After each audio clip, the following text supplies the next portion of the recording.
Maintenant, remarquons, dans l'Ancien Testament, ils avaient ce qu'on appelait l'année du jubilé. C'était le moment où tous les gens qui étaient esclaves pouvaient repartir libres quand on sonnait le jubilé. Et alors, si un homme ne partait pas, qu'il pouvait donner une excuse expliquant pourquoi il ne voulait pas retourner sur sa terre, alors il devait être marqué à l'oreille avec un poinçon contre le poteau du temple. Et alors, peu importe combien de jubilés se succéderaient, cet homme était définitivement vendu. Il ne pouvait plus jamais revenir en Israël comme citoyen. Plus jamais. Qu'avait-il fait? Il avait rejeté son invitation. Il n'avait rien à payer. La dette de son esclavage était remise. Sa famille était libre. Il pouvait retourner directement de sa patrie et récupérer sa propriété.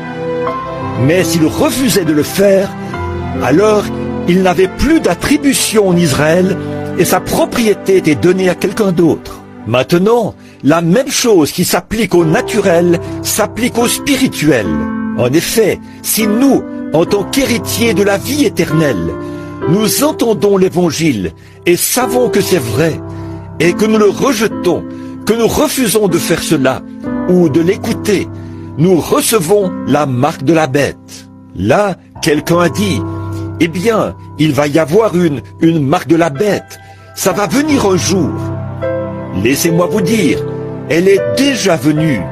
Voyez, dès que le Saint-Esprit a commencé à se répandre, la marque de la bête a commencé à être introduite. Voyez, vous n'avez que deux choses. L'une, c'est l'accepter et recevoir le sceau de Dieu. Le rejeter, c'est recevoir la marque de la bête. Rejeter le sceau de Dieu, c'est recevoir la marque de la bête. Est-ce que tout le monde comprend? Rejeter le sceau de Dieu, c'est recevoir la marque de la bête. Car la Bible dit, tous ceux qui n'étaient pas scellés du sceau de Dieu reçurent la marque de la bête. Quand la trompette sonnait, tous ceux qui voulaient partir libres pouvaient le faire. Ceux qui ne le faisaient pas étaient marqués. Maintenant, vous voyez, la marque de la bête, si nous en parlons au futur, c'est lorsqu'elle sera manifestée. Lorsque vous vous rendrez compte que c'est ce que vous avez déjà fait. Voyez? Et c'est pareil pour le Saint-Esprit. Il faut qu'il soit manifesté.